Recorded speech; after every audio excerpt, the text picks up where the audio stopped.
Okay, and then I'm going to mute myself, and then I will hit the.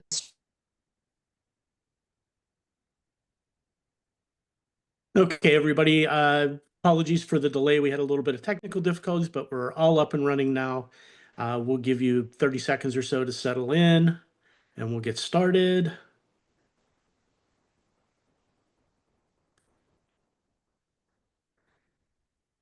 Okay, so welcome to the debate with the 3 candidates for Southampton Town Board this year. There are 2 seats available. I'm Joe Shaw. I'm the executive editor of the Express News Group, and I will serve as moderator of this debate. And so we'll get right into it. And I want to introduce the 3 candidates. We have the incumbents, Cynthia McNamara, who I'll be calling Cyndi with her permission, and Rick Martel, and challenger Tom Neely. The way the debate works is each of the candidates gets 2 minutes to open, 2 minutes to close. We've decided to go alphabetical order based on last name to open and reverse alphabetical order to close. In between, there are no time limits on question answers, and I'm going to give everybody a chance to talk, and it is a back and forth. I will allow some redirects and things as we need them as we go forward. I'd ask you all to try to be as concise as possible so we can get through as much as we can in a little over 60 minutes. We're not going to go too much longer than 60 minutes here. So with that, I will ask Councilman Rick Martel to open us with 2 minutes of an opening statement. Rick? So good evening, everyone. I am Councilman Rick Martel. I want to first of all thank Joe Shaw and the Express News Group for having us tonight. You know, it's always great, especially in these local elections, that you really get to bear down and meet your candidates who are running for the local positions. So I appreciate you having this tonight, and I appreciate everybody being here tonight. Again, my name is Rick Martel. I'm a resident of Hampton Bays. I've lived in Hampton Bays for over 50 years. I'm a business owner. I own Skidmore Sports and Styles in downtown Hampton Bays. I've been an advocate, a community member for a long, long time. 45-year Kiwanian, Southampton Town Council. I run a not-for-profit for the kids. We do the Hampton Bays Little League and youth basketball. I've been a past member of the Chamber of Commerce Board of Directors here at Hampton Bays. I was lucky enough to win an election in 2019 and serve as a councilman from 2020 through 2023, which I nicely consider the pandemic years. So 3 months into my term, we did have the worldwide pandemic. So it was an interesting first term. I was lucky enough to regain a seat in March of this year in a special election that Tommy John Schiavone vacated the seat on the town board to go to Albany. Congratulations to him. And it was great to be back. I have many different liaison duties now, namely Community Housing Fund, where I work on workforce housing, CPF, where I'm concentrating on historical monuments and areas. You know, I get to work with the Youth Bureau again and be consistent with my life working with kids. So I'll cut it there. But again, I appreciate being here, and thank you for everybody being here. Thank you, Rick. Cyndi? Hi, I'm Councilwoman Cyndi McNamara. This is the end of my first 4-year term in office. I am extremely proud of my legislative record. The fact that at times I was, literally one of 5, the only Republican on the town board. I didn't just, get to that record easily. I had to work across the aisle with my colleagues. And like I've said in the past, it's really great on the town board that we don't have to focus on national issues. We are blessed that we focus, locally on local issues. I'm a mother of 2 wonderful daughters that are 20 and 23. My youngest, Taylor, is a junior at SUNY Environmental Science and Forestry in Syracuse. My eldest is Jocelyn. She is an L2 at Cardozo Law School. My husband, Dan, and I have been married for 25 years. We were both born and raised in Southampton, graduated from Southampton High School. So I take pride in what I do because it's my home. It's my children's home. Actually, the flag behind me, my husband had commissioned when I won my first term in office, to always remind me that while I worked for the government, I was there to serve the people. So I always keep that in mind in everything I do on a daily basis. And, I'm happy to be where I am, and I'm proud of the work that I've done. And I'm looking forward to serving for another 4 years. We have a lot more to accomplish. You know, at times I've been a contrarian on the board, and it's a good thing. You don't want a board where everybody agrees on everything. If that happened, you know, we wouldn't have, I believe, the strongest legislation that we currently have. It is good to have people that debate and that argue, and you know, that's how we get to the best possible legislation, when we have people that, you know, don't just agree to agree and get along. There has to be some pushback. There has to be some debate. And I think the public enjoys seeing that debate. I think they appreciate it because they know that it's being done for the greater good. So thank you. That's 2 minutes. Thanks, Cyndi. Tom Neely. Hey, thanks, Joe, and thanks for having the debate tonight. It's a great idea. I am Tom Neely, and I'm running for the Southampton Town Board because I want to help guide the town forward into the future. Southampton has been my home for almost 40 years. I've been working here. I raised my children here. I got married here. I actually got married at Agawam Park in the village. As your next council member, I'm excited by the chance to show up every day to protect and enhance what makes our community special. To me, that means protecting our land and water, starting with enacting regulations to restrict overclearing. Having been a vice president at Hampton Jitney and the first town transportation director, I will lead the effort to implement smart, long-term transportation and traffic solutions. We want businesses to thrive here, so I'll prioritize sensible regulations and efficient government decision-making. We should find ways to streamline the work of our empowered boards while providing proper oversight and input, so fair and timely outcomes are the norm. We need to get better at communicating with our residents and coordinating within government. I will focus on quality of life and budgeting decisions that will support our local workforce, first responders and volunteers, so that they are able to stay here. We know that's a problem. Good jobs, better housing, and more affordability are critical. I'll work with the town supervisor and others to adopt sensible budgets and maintain the programs and services we rely on while protecting funding for crucial services like road maintenance and public safety initiatives. Over the past few months, I've been on a listening tour, attending meetings with civic groups and meeting with lots of individuals. It's actually 2 minutes, Tom. Is that it? Just wrap up real quick. Okay. Once elected, I promise that the listening tour will continue. I see the work of government getting done, what you, the people who vote here, see as our priorities. Okay. Thanks. Thank you, Tom. So my first question, we're going to talk about several different topics and issues here tonight, but I want to ask you first, and I'll start with you, Cyndi. When you're talking with voters, what do they tell you is the most important thing in this election? What are they looking at when they're looking at who they want to vote for? What issue stands out?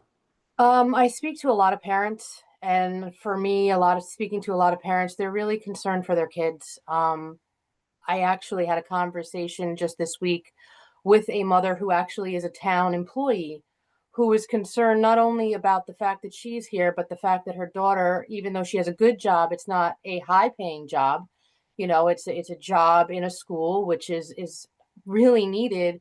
And she's worried about her daughter being able to stay here and being able to get out of her house and have her own place. And I hear that a lot from parents. You know, they don't want their kids living at home forever, but it's not a case of kids being entitled and staying at home and living off of mom and dad. They literally have no other option. And growing up here, I have a lot of friends that have their homes because either their parents had the foresight to buy a rental property or rental home, or they come from a multi-generational family that has, you know, property here and they were able to build their home on family land. And that's just not the case anymore. You know, in my generation and my friends and our kids, you know, they're either leaving or they are struggling to stay here. And I take we do have an affordable housing crisis. We get a lot of pushback about rentals. People want to see home ownership. You know, I started as a renter. My parents were lifelong renters. They now, you know, they actually owned a home later in life, but I started as a renter. And I think affordable rentals are that stepping stone to an affordable, you know, owning an affordable home if that's what you choose to do.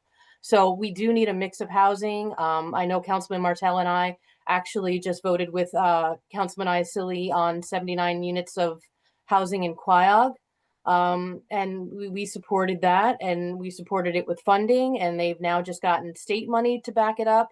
So, you know, these are projects, and we are trying to do them in different hamlets in different areas, because not everyone wants to live at the same place. But also, to caveat that, there are kids that are growing up in Hampton and West Hampton and Hampton Bays that don't want to move out east, right? They want to stay up here. They maybe work west, but they still want to live in the community that they grew up in. So we need to be cognizant of that as well, and do a good job of making sure that it's fair and balanced. And, you know, and I think we're doing a good job with that.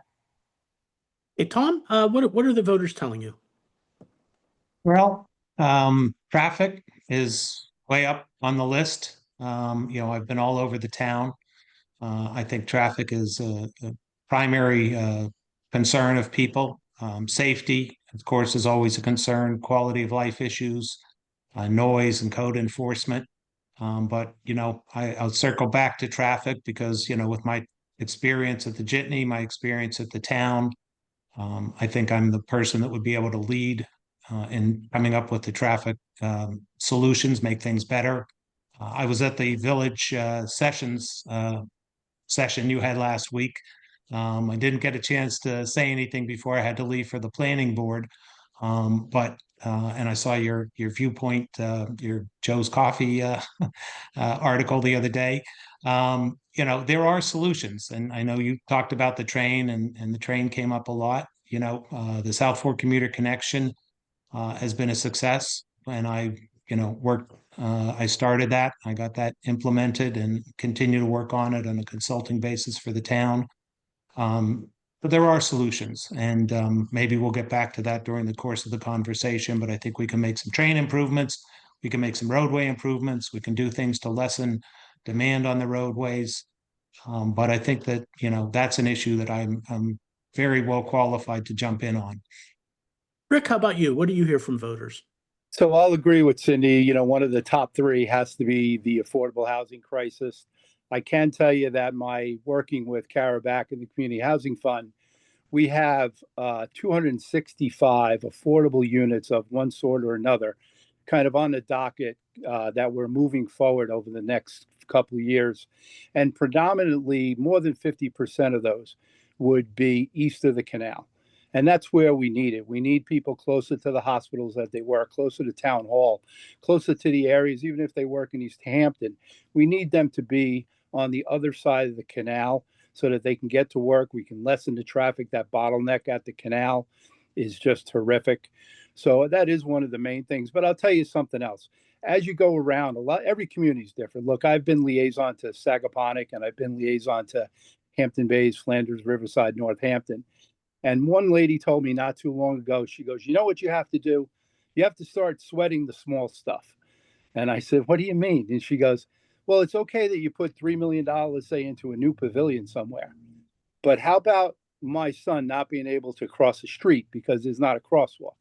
Or how about me being worried because there's 12 cars in a driveway around the corner? Or a traffic light that we've been asking for years? So the quality of life things are the things that I've concentrated a lot on.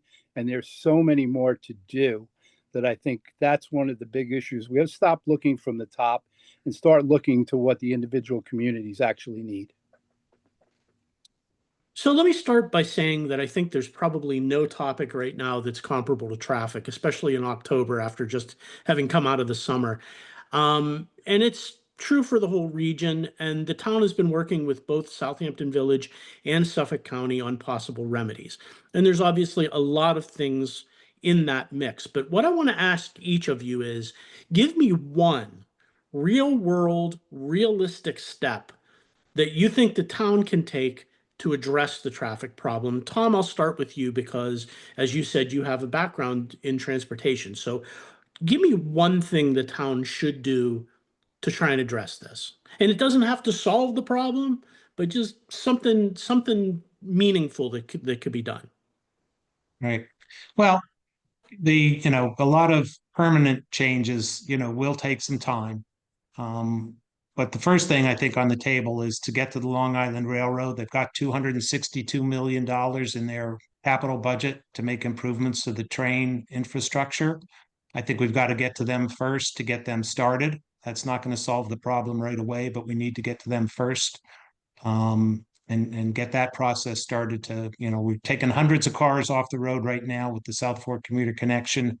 With better service, we can get hundreds and hundreds more and begin to lessen the demand on the roadway. The DOT, the town has already sent a letter to the DOT about looking at the idea of roundabouts and watermill. I think that's got to be looked at. I think there are a couple places on town roads in terms of more immediate process. I think there's some locations on town roads where we could be looking at improvements instead of four-way stop signs or traffic signals. Get a couple of roundabouts put in. That applies to a couple of town road locations, applies to a couple of county road locations. But I think we can get the town started first because, of course, the funding process and planning process can be done much more quickly at the town level than either the county or the state. Long term, want to get everybody on the county roads and on the state roads and off the town roads. But as far as getting something done immediately, I think that would be a big help. Hey, Cyndi? I am going to say, you can add trains and Joe, I read your column and it's all well intentioned and it's all great, but to get 100 cars off the road, you have to find a place to park those 100 cars. Good Ground Road, West Hampton, Spionk, those lots. And I mean, my daughter comes out from the city and I go to those lots routinely. They're full. So if you want to add a dozen more trains, that's great. But where are those people going to park when they get to the train? So that's something, I mean, you have to start at the back end of things because, you start these things and we have these conversations all the time, right? We want to solve problems, but sometimes solving problems creates even bigger issues. Rick and I actually both live west of the canal. I live in East Quogue. Rick lives in Hampton Bays. So we commute in this traffic, on a daily basis. My husband is a landscaper. Most of his clientele is out east. He sits in a truck and trailer day after day after day. And let me tell you, this affects people's health. It affects their livelihoods. It's not a simple solution, but I can tell you that, years and years and years of the town knowing there was a traffic issue and sitting on it and really doing study after study, I really have to give kudos to Charlie McArdle, our highway superintendent, because you know what? He's trying things. He's making things. Sometimes things work, sometimes don't. He's changing things up on the fly. But you know what? Even if it doesn't work, the worst case scenario, it doesn't work. At least people that are sitting in that traffic day after day after day say, you know what? Somebody's trying. Somebody cares. Because you can tell them we're going to do another study. But what does that do for me today? What does that do for me tomorrow? Nothing. So I think it has given people a ray of hope that Charlie is trying things. He's out there himself, directing traffic, getting things moving. So I really think just honestly trying new things, not waiting around for more studies and more this and more that, trial and error. And the county has basically told us nothing short of a bypass road is going to solve our traffic issues. But we really have to ask ourselves that question. Are we going to deal with the traffic or are we going to change the character of our communities?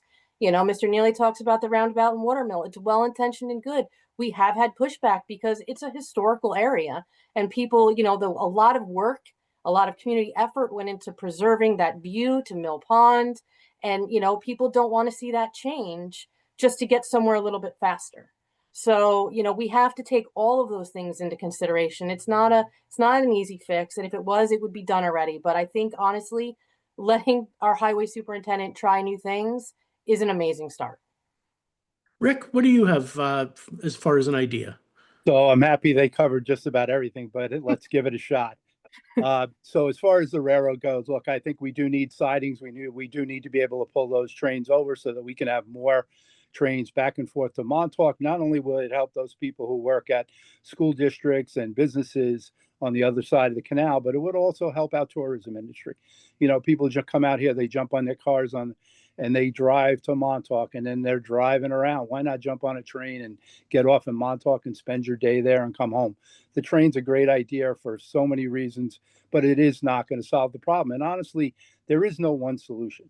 You know, the volume is just so tremendous. The pandemic just exasperated everything that we're going through here. You know, in the 1960s, when Sunrise Highway cut through Hampton Bays, oh, how wonderful. We have a Hampton Bays exit. It connects to Route 24. Well, you know what? Now it's the worst bottleneck on the west side of the canal. It's forcing cars and trucks into local residency roads, and it's pushing them past our school districts and through school zones. It's absolutely horrible. So a couple of things I'd like to try. One is a simple park and ride idea, maybe base something at West Hampton Air Base where you can leave your car, you hop in with somebody else. Look, if you can jump in a train and make your way to work, you can jump in with 3 other friends and hopefully reduce the cars that way. We have discussed having commercial lots for people to leave their trucks overnight. I know it's a big risk to them. You know, they're worried about security and if their truck's going to be there the next day and in what condition. But if we as a town can have security cameras and make that work, it might be worth a pilot program to try that. I also agree that what Charlie's been doing is wonderful. Not everything's going to work. If you throw 5 things out of it for a 2-week program and one thing comes out of it and it could speed up traffic, I'll tell you, during his pilot program, my ride from North Sea Road into Hampton Bays was less than 9 minutes. I apologize to the chief in Southampton Village that I could not keep it under the speed limit. You know, it just flowed so well. So, I mean, look, we're not going to find one big magic bullet. It's definitely going to be trial and error. And it's going to be a lot of different aspects.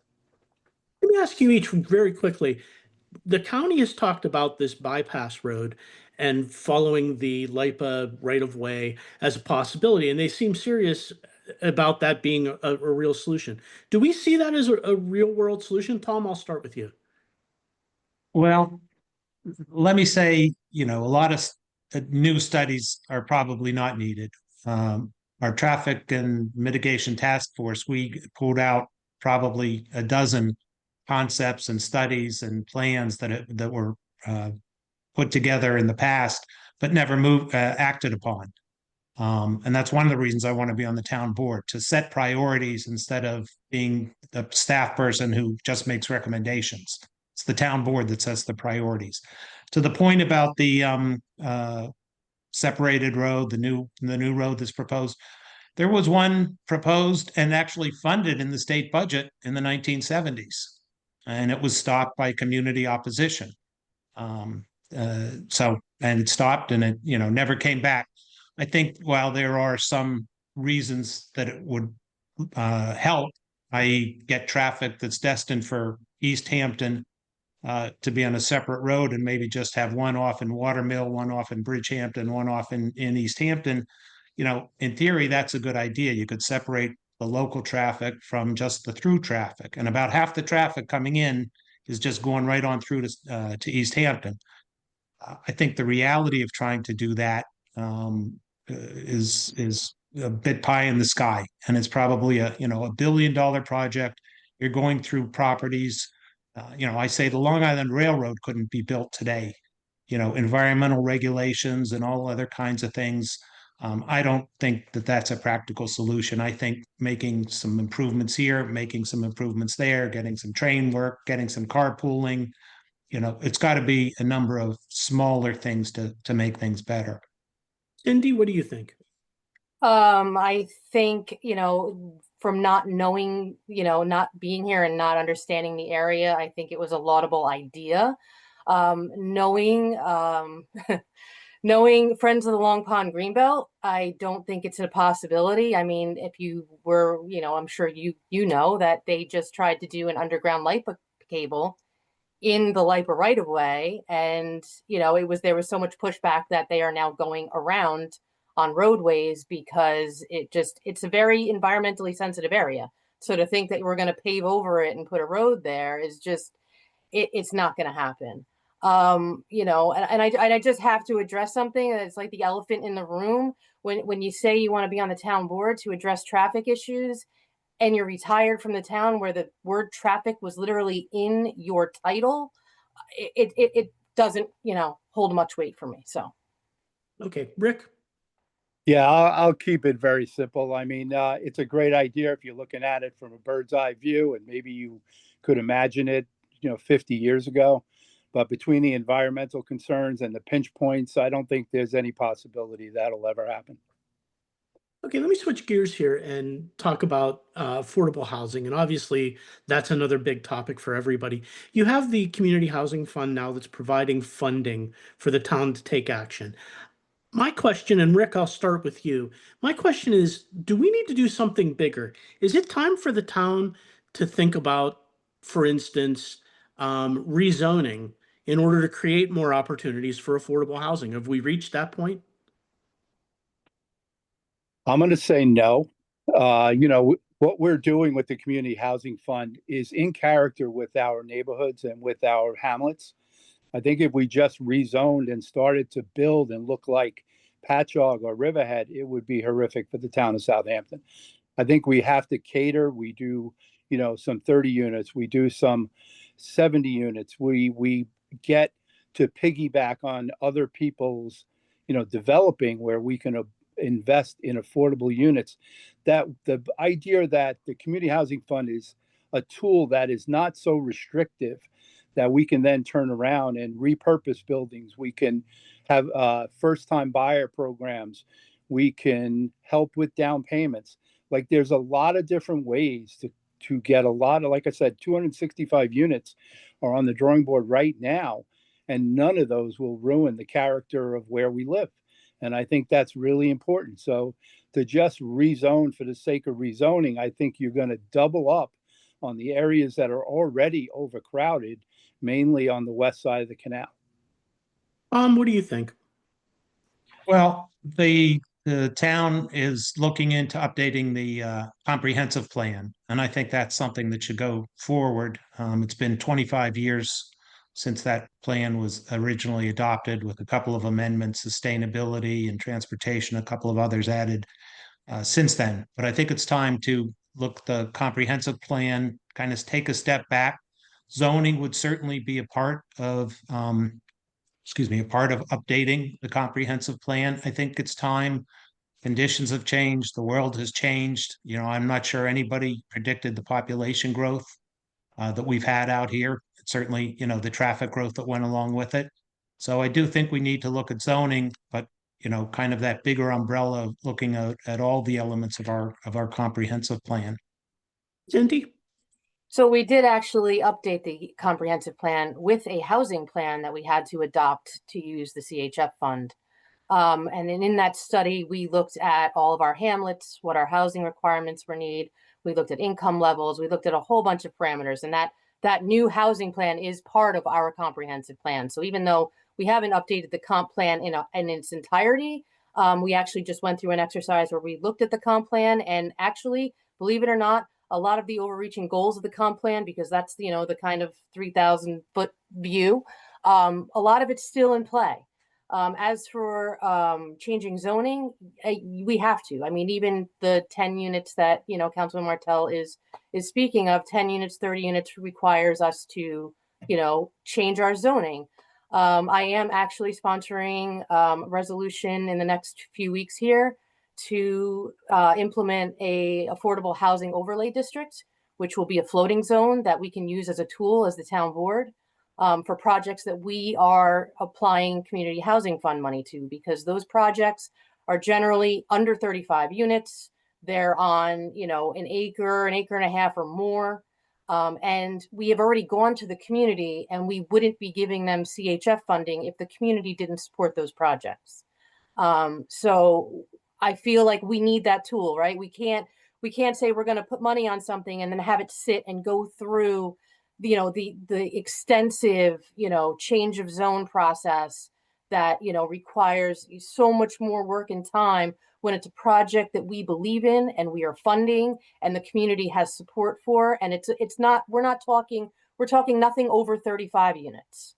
So, I mean, it's for these really small, I know Curtis has some in the pipeline that require this to get moving.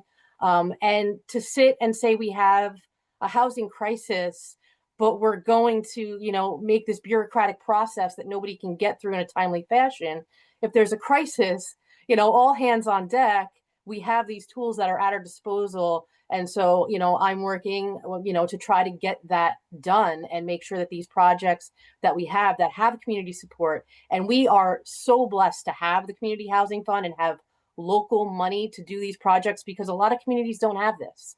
And, it allows us to make sure that these projects fit the character of our community. And, it's not a one size fits all, and we get that. And by having that local fund, we are able to do like the 12 apartments that we did in Sag Harbor. It's a great tool to have, and it allows us to have local control, which is so important. Let me ask you this, Cyndi. When you talk about the projects, you are emphasizing the smaller projects and multiple smaller projects. Your colleague on the town board, Bill Pell, had said that he thinks the Quiog project was just too big. How does that change? I mean, that is always a perception that I think comes up when you start dealing with adding affordable housing. In retrospect, do you think that's true? Do you think that project might be bigger than what you should have tackled? I don't. It's actually one of the least dense projects we have because of the acreage that it's on. It's actually less than 6 units an acre, which is nothing. I mean, 6 units an acre for apartments is not, I don't believe, overly dense. I understand his concerns. He came into this after the fact, so he wasn't there through the entire process. He didn't get to see the entire, the whole secret process and the way the project changed and how large it was and how it was downsized.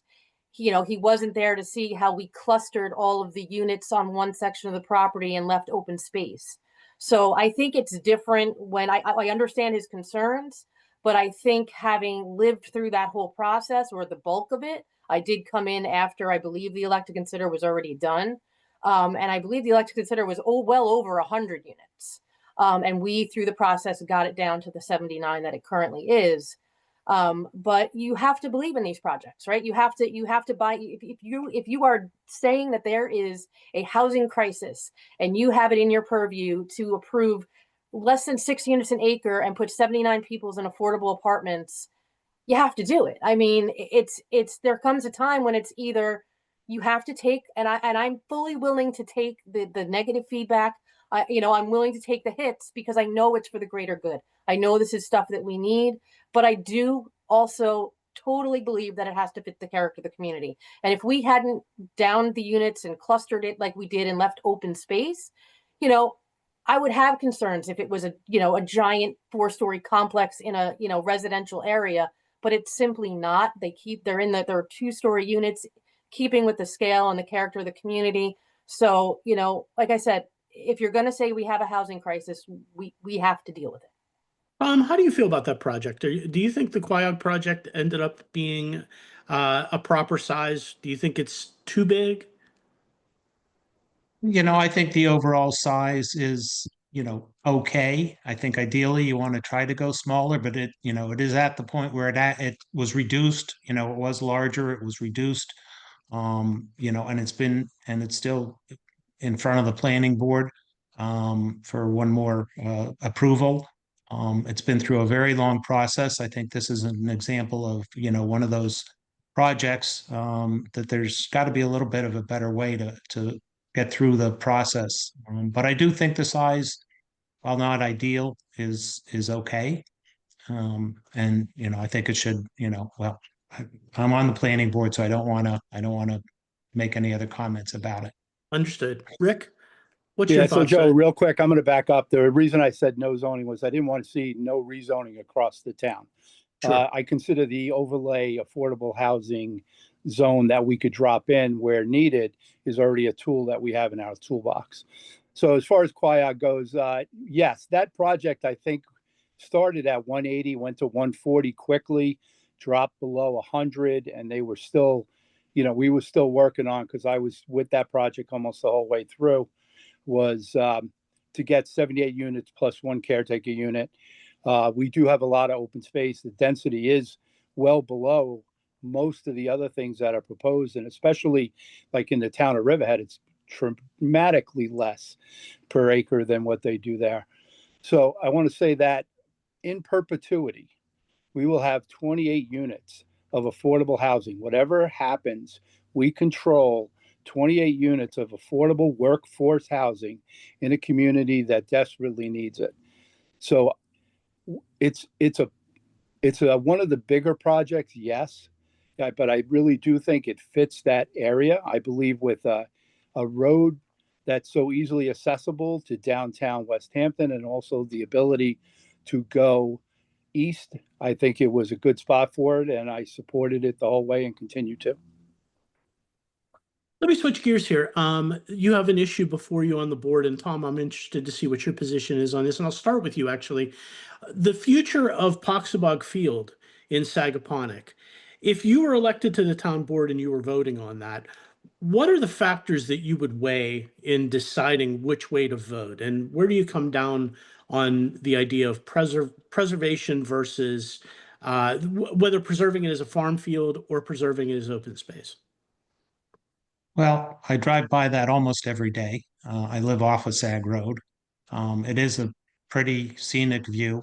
I think that hearing the discussion at the town board that occurred, a couple of weeks ago about it, I think it would probably be worth going out and issuing an RFP to see if any farmers are interested in it. That seemed to be a point of debate, whether somebody wants to farm it or doesn't want to farm it. And I think that's something that would help point in the direction of where it should go. I do think keeping farms as farms, if they're going to be used as farms, makes sense. And if nobody's interested or if it doesn't work out, then you look at the other option. Rick, how about you? Where are you coming down on this, and how did you get to your position on it? Yeah, so I was on the board when this came up originally, when we originally preserved the property. I served proudly with Councilwoman Julie Lofstead. And during the pandemic, when this came up, food insecurity was a big deal. We weren't sure if we were going to get any kind of fresh food, how markets were empty. And so when this came up, it was really easy to preserve it as a farm. And whether we use it tomorrow or whether we use it 50 years from now, my point was that it should stay the ability to farm it. We can keep the open meadow, and that's what I'm pushing for right now. Let's keep the vista the way it is, but God forbid our kids or our grandkids need sustainable farming down the road. We have it in our toolbox to use as a farm down the road. So I would prefer to keep it as a farm, but for the time being, keep the vista the way it is. Cyndi, I'm curious where you're coming down and how you got to your position on this.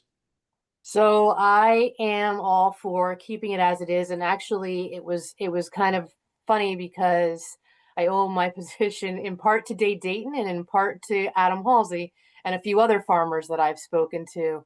When it first came to us, I've been such an advocate of preserving farmland and doing enhanced rights. And really the overreaching idea of this is my principle that at no time should the town own farmland, right? Farmland needs to stay in the hands of farmers and it needs to be theirs to pass down to future generations. And that's where I have been a big proponent of purchasing enhanced rights on farmland so that it stays in food production and it's used for its intended purpose. It doesn't become, a tree farm or a nursery and it stays with the farmer. So the Poxabog Field, honestly, when it first came to us, I was asked, do you want to change the designation? They want to farm it. Are you okay with us, getting a farmer in there to farm it? And my immediate reaction was absolutely. Like, it's farmland. It should be farmed. No ifs, ands, or buts. And then Dave Dayton took me on a tour and she took me on a ride. And the last place we went was by that field. And she stopped the car and I looked out and I said, wow. I'm like, this is beautiful. I mean, how much money we spend in water quality money to put in, bioswales and rain gardens. And here you have this beautiful meadow that sweeps down to the pond and acts as a natural filter for everything that goes into that pond. Actually, I then found out that groundwater goes the other way. So, but I agree with Councilman Martel in this instance. And like I said, I've reached out to several farmers. They were very concerned with us changing the designation because it would impact future farmers coming to the town and having us preserve farmland. And I take that to heart, and I believe that we need to keep the designation, but I also do see the value in keeping it as that open vista, as that meadow, as that special place So I think this town board at least is going to do both. So an earlier town board chose not to opt out of allowing cannabis sales in the town. My question to you, and I'll start with Tom, is do you believe the town made a mistake with that decision? I think that it probably short-sighted, looking at revenue and not realizing the issues that would be involved in it. And, right down the road on Montauk Highway, there are already cannabis stores in existence. So I think it was a bit short-sighted looking at the revenues. Obviously, we know, and the planning board were involved in a number of issues involving the proposed cannabis stores and the approved cannabis stores. I think, frankly, at this point, it's probably more trouble than they were worth or originally thought they'd be worth when this approval was given, or not backing out went forward with the de facto approval. Cyndi, how about you? Do you have an opinion on whether or not the town board made a mistake with that? I believe that they opted in prematurely. I think the municipalities that opted out were very smart, because when the town board, failed to opt out, it was in its infancy and nobody really knew. Like there was regulations, but they hadn't been adopted yet. And you have former Supervisor Schneiderman on the record now saying if he knew that this was going to go where it went, he would have never opted in. I caution municipalities all the time because we're seeing a lot of state overreach in this. And, when they said that our special exceptions are, impracticable, I was like, how can you say that? We have 65 uses in our town code. And, it starts a spiral as to if it's impracticable for this, who's the next use to come into the town and sue us for being unreasonably impractical. So, I think there are problems with it. I've said from the get-go that I think, the former board, Supervisor Schneiderman and should have, they were looking at things for the nation. They were looking for revenue, and they could have very easily left this with the nation, and left it as a source of income. And they would have been really the only game on the East End, outside of, east of Riverhead. But when I walked into it after the opt out had passed, we then looked at the zoning. Their village business was on the table, and I adamantly, and Councilman Martel also said absolutely not. Every village in the town has opted out of this. There's no way we're going to allow you to put this on main streets in our hamlets. So we were firm on that. And also I fought to not have it in LI 40, which is our light industrial, which we don't have enough of in the town. And I could see where this would have gone with dispensaries snapping up properties because the rents would have gone increasingly high, and local businesses we would have had more businesses, traveling on the roadways because they don't have places to run out east. So it's a problem. It really is. And with the state's overreach, I think we are taking the right step, partnering with Riverhead and fighting back on this because, I don't think we can allow them to, trample our zoning. Rick, what do you think? Was that a mistake? Oh, it was absolutely a mistake. And I was on the board when it happened. I mean, I fought behind, I was the single no vote on the whole thing. I couldn't even get somebody to second a resolution if I brought it to the floor. I absolutely thought it was a bad idea. I agree with Cyndi. I wanted the Shinnecock Nation to benefit from it. They needed, the income more than the town did. But I never had any support, to opt out of it. And the time frame kind of passed us since then. And even before that, I voted against every use, every zoning tool, everything that they had in their box to take care of this. And I totally did not believe this should be anywhere in the town of Southampton, regardless of how much money we could profit from it. Because in all reality, the support services you're going to need, the more police, the more counseling, everything else that you may need just because of this issue, was going to be taken over. And I got tired of listening to the excuse, well, it's already in our neighborhoods. It's already here. We just need to profit from it. It was all BS. Look, we made a big mistake. The state has been changing the rules on us, and we're in a very tough place now. because honestly, we are fighting and spending hundreds of thousands of dollars to correct the misgivings of the state and what our previous board did. Changing gears again, Cyndi, I want to ask you, what is the future of the relationship between Southampton Town and the Shinnecock Nation? The court battles aside, there doesn't appear to be much of a future of cooperation between the two governments right now. How would you work to change that? I think right now there's, a lot of bad feelings against the town, and I fully understand that. I have had, I have spoken with members, and, we do need to move forward because, we rely heavily on each other. And this is an issue that, I've stressed time and time again. It took us a year to get to litigation. It's not a situation we entered into lightly. I don't know if you recall, we had the neighbors that were, suing for our rights to enact zoning or enforce our zoning.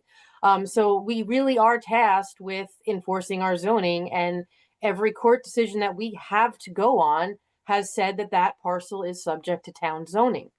That being said, we do have to find a path forward. We do have to work together. And, I know they have housing issues that I think we as a town should be helping them address. And, we have to move forward but I understand it's going to be a process, because if I was in their shoes and I put myself in their shoes, I wouldn't want to talk to me either. But it's something that wasn't personal. And I've said this time and again, I grew up here. A lot of the members of the nation are people that I went to school with, that I grew up with, that I have to look in the face when I go grocery shopping, and they look at me and they go, Cyndi, I know you did what you have to do. It's not personal. And there are people that will never speak to me again. And I own that, and I have to. And we don't always get to do easy things as legislators. Sometimes things we do really suck. But we are in a place where we have to follow laws and rules, and we have to make sure those laws and rules are followed, whether it's, the nation or, a homeowner. It doesn't, there is no, West Hampton currently is putting in a solar field in Quiog, and they're subject to town zoning. So, we are tasked with enforcing our laws, and whether we like it or not, whether we want to or not, whether it feels good or not, we have to do that. And I really hope, like I said, the people that I have spoken to understand that it's not a personal decision, that it's something that we as a town board had to do. And I would like to work with them moving forward and have a conversation. And we have reached out. I just don't think they're there yet. Rick, what are your thoughts about the future? Yeah, so I don't know if you know that for 29 years I had rent a tent of the Hamptons, so I did do the annual powwow for the Shinnecock Nation. So I've spent a lot of time on their property. I've had lots of conversations with everybody from Lance down. I've seen the community center not being up to par with some of the things that the town supports. I've seen the stresses on their community, and I always had hoped that getting into office, we could work more with the Shinnecock Nation. When I got there wasn't really a great rapport between the nation and the town, and it's just gotten worse from there. That said, the whole Westwoods development has nothing to do with whether I respect the Shinnecock Nation or I want them to survive and thrive and be prosperous. It's about a zoning issue. And if there was a quick way, if there was a mediation to go ahead and find out what the actual answer was and put this to bed once and for all, I'd be all for it. We have to represent our constituents as well, and they need to understand that it's not personal. It's just that we need to figure the future of that. Whether there be a gas station there or whether there be a casino down the road, we need to know if it's the town zoning that's going to take care of that, or whether they're going to answer to the state, or exactly what kind of process we will go through. So again, I support them. I'm sorry we're doing this, but it's a necessary evil at this point. We need to come to a conclusion on this. You've been largely on the outside looking in at this. Do you have any thoughts on how the town and the nation should move forward? Well, I think the what we need to do, and I can appreciate, the frustrations, on both sides. But I think what we need is to negotiate a settlement between the town and the nation, involving not only the town, but the town, the state, and I think the federal government should be involved in these negotiations, since they have a role in, with the Bureau of Indian Affairs, they have a role in working with the Shinnecox. I think there should be a negotiated settlement so that we can all move forward. And I like to say, with regard, especially to the gas station, a project like that, lots of projects that come before the planning board, we help make those projects better. And I think that, us being involved perhaps at some point in reviewing their project from a positive point of view would help that make that project better. But I do think we need a fair settlement that should be negotiated so that everybody can live together, and move forward knowing what the future is going to be. Let me ask you, I asked people for questions to ask tonight, and a couple of people actually asked me to ask this question, so I'm going to ask it. Do you believe the town should support a total ban on the use of gas-powered leaf blowers? Well, I think right now, it's one of those on the list of most violated regulations in the town code. My neighbors all over the place, and their landscapers use the gas leaf blowers. Total ban, I think the ban, on paper as it is now, is fairly reasonable. It's not well enforced, but I think it's fairly reasonable. I don't like, and I learned this, in doing vehicle and traffic laws, if you can't enforce the law you have, why are you, creating another law? I think it's, let's enforce what we have, let's make success with that, and then talk about whether, and I have an electric leaf blower. I'm one of those people that uses them, electric lawnmower too. But I think let's work on enforcing the regulations that we have rather than creating more regulation. Rick, what do you think about that? So, we're living as the town board. I didn't vote for the ban and seasonal ban on leaf blowers. I think it was quite apparent to me that this was unenforceable, and we have enough unenforceable code, amendments as it is. I think that to do it year round or just get rid of them altogether, and then what? Then your edgers and your lawnmowers and so on and so forth. I think it's something that we can enforce. I think education, let people know when they should be using them and how they should be using them, and, not let them run for 24 hours when you're at a job site. And I think responsible landscapers do that now. I think sometimes we run the risk with some of these fly by night, come as you are type landscapers, really have no consideration for the neighbors and for the communities that they work in. And, they turn it on once, they leave it on till they leave the block, basically. And that's awful. I have a landscaper that when he does use his blower in season, he's there for 7 or 8 minutes. Take the driveway out, take the walkway out, and they're out of there. So I don't see making it a permanent ban year round is going to make any difference in the world to what's going on. Cyndi? So, I actually spoke to the town board before I was on the board and then while I was on the board on this. I think the industry is going in that direction. And I just don't think the technology is there yet. They are extremely costly units. I had the purveyor of a local hardware store reach out to me with a picture of all of the broken units behind his dumpster, batteries, blowers, because they're all warrantied. And when he contacts the company about getting them fixed, they say, we're sending you a new one, throw it out. So if you're talking about being environmentally conscious and you're throwing out, they've become single use. And to me, that's just not environmentally conscious. I mean, you have a gas blower that is a third of the cost, maybe even less, that, a landscaper would use for 3-4 years, can work on it and fix it themselves if something breaks. If you're using an electric leaf blower, it breaks on the job, you're done for the day. You don't have one anymore because you're not fixing it. And these are their tools and they need them to be reliable. And I do speak from experience. They do have their place, absolutely.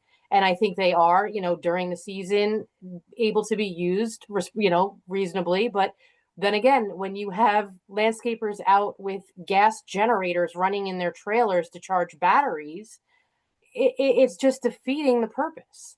So I understand the noise and I hate them more than anybody else. But it's like, as Rick was saying, it's also not enforceable when it's the last 7 minutes of your day. I had asked about giving classes for proper use, which I think would take out a lot of the complaints if the industry really understood, like, hey, listen, either you guys start using these the right way and don't just have guys running around for 20 minutes blowing air because they need to look busy on a job, use it as the tool it's intended to be used, use it in the proper way, and, maybe we can keep using them. But that just didn't seem to be a thing. And so, we did do an outreach about the current seasonal ban, and, see where it goes. All right.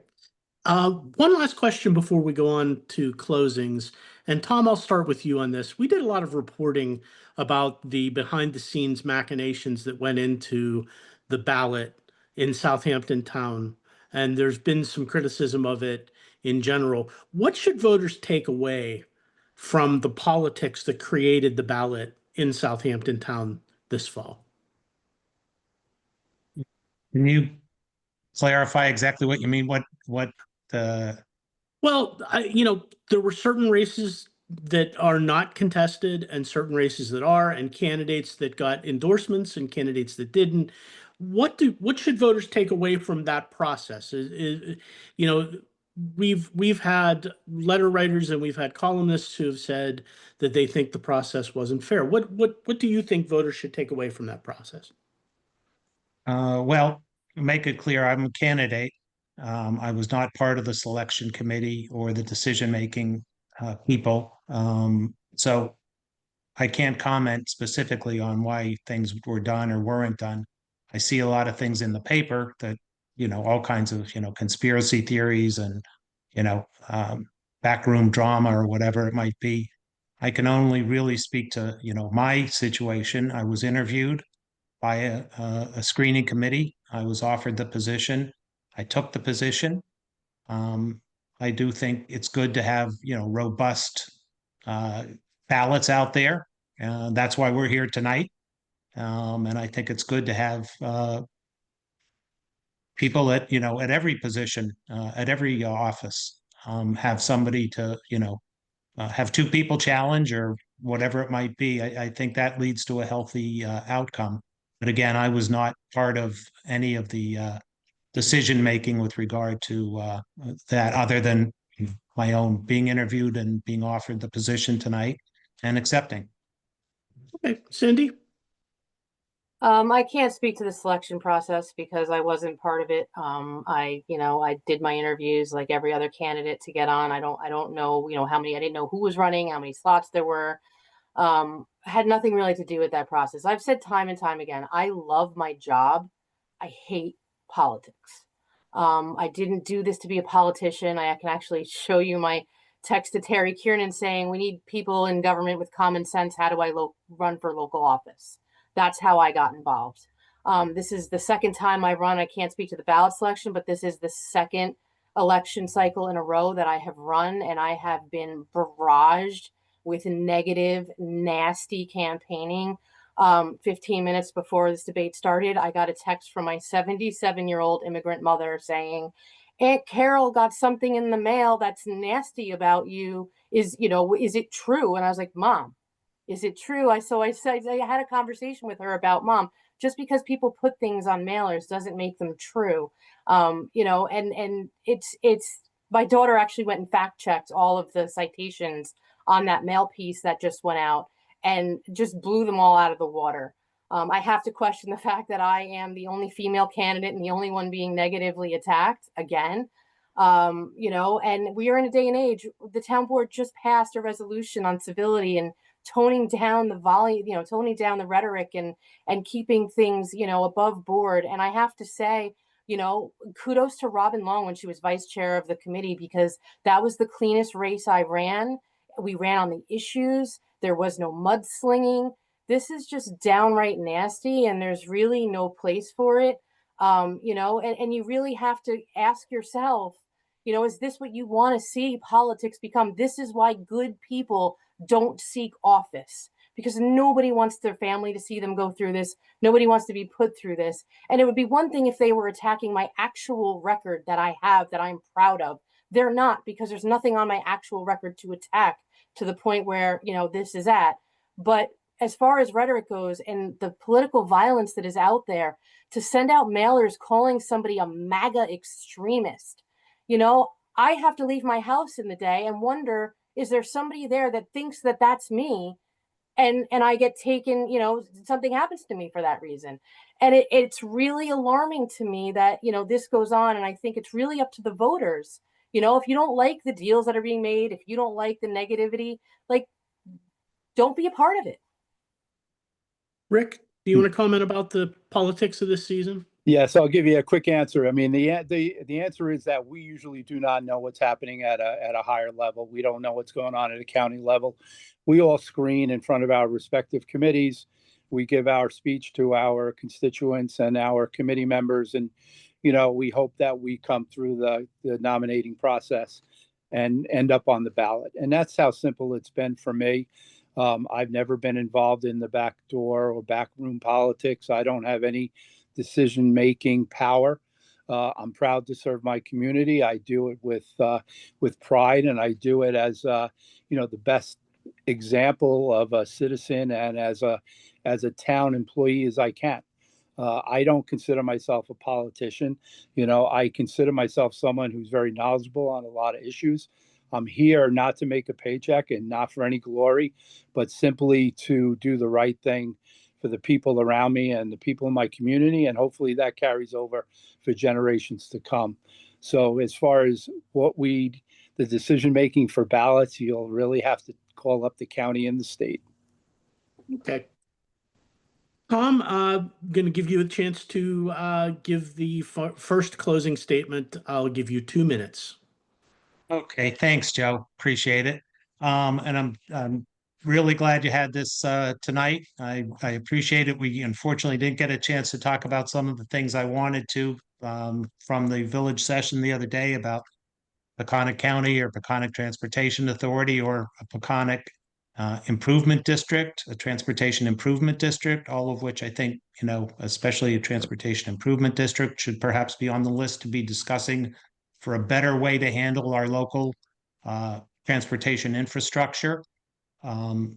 As far as, you know, why I'm here tonight, I think I'm the best qualified candidate at the moment to deal with the issues that we have. You may remember 4 years ago when I ran for highway superintendent, I went through a laundry list of things I had accomplished, so many that you had to stop me because I took too much time. So I'm not going to go back through that list again. But, you know, the comment about having done nothing as traffic safety director is way off the mark. There's a long list of things I got done.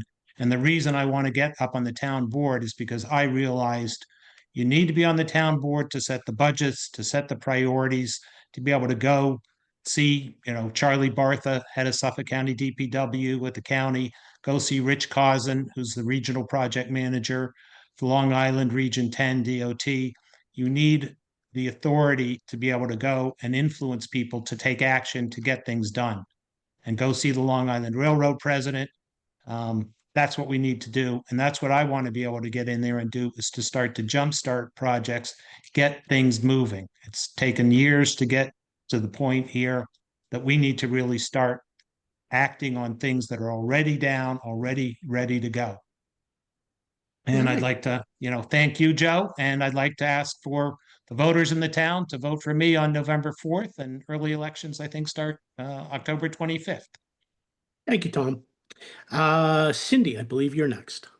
I am. Thank you. And thank you, Joe, for moderating this debate. I'm happy that you were the moderator this evening. We've been through many press sessions together and dealt with some really tough issues. And I know that you know that I don't shy away from my record. I don't shy away from answering tough questions. I think the best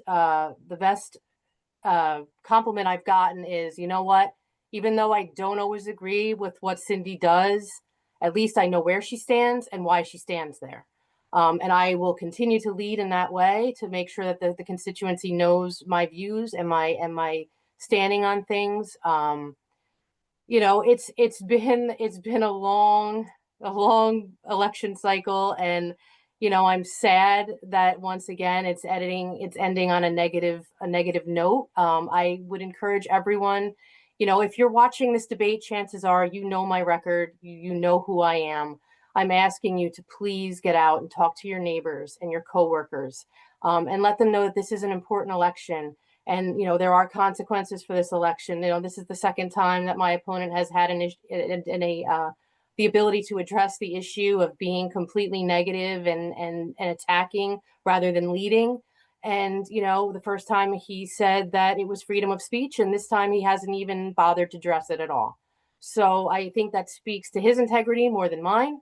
And I will continue to lead with integrity, and I will continue to be positive. And like I said, you will get positive things from me in the future and going forward.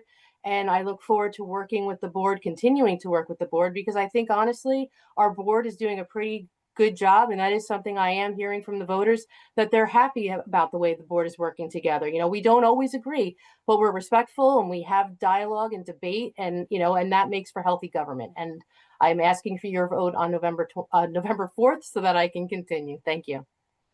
Thank you, Cyndi. Rick? So, Joe, I just want to say thank you one last time. These debates, as we call them, are more like fireside chats. You make it very easy to get down into the details and make it very easy to speak your mind. And I appreciate that, because on a political level, sometimes it's very hard to do that. This is my fourth time in front of you as far as screening. And every time has been different. When I spoke at the debate back in March, we talked about how, I was going to hit the ground running, and that's exactly what I've done. I've jumped into new liaison duties. I'm working again with the Community Housing Fund and all the different aspects of that. The Community Preservation Fund, where I'm asking for more historical content and taking care of historical structures and really keeping the community engaged in the history of Southampton Town. I'm taking on the Fire Chiefs Association and the EMS Advisory Committee, and it's really amazing to me. I mean, we're working on a housing plan for first responders who often get left out of the lotteries because they're one of 900. It's a way that they can maybe have a little leg up to live close to where they serve, which is something I think that's very important. I've been able to work with the Youth Bureau, and what the Youth Bureau, we've split into two parts. No longer is it counseling and also programming. We've split that up. It's very important that the counseling available to the kids in our community, in excess of what our schools do, is there for our young people, because the kids need it more than ever. So, I mean, I'm asking for your vote. I agree with Cyndi that this board is a total different experience than my first time on the board. There are no no's. There's let's see what we can make happen. And it's improved the quality of life for all our residents, for all our hamlets. And it's just been a great experience to be able to really serve the people in a timely manner and not over time. That is 2 minutes. Thank you, Rick. Thank you. Thank you to all three candidates. And as Tom mentioned, the early voting does start on October 25th. Please do get out and vote this fall. Thank you to the three of you for taking the time tonight. We really appreciate it. Thanks, Joe. Thank Thank you. you. All right, have Thank a good you all. night. Thanks for joining us, everybody. Go Steelers. Right on.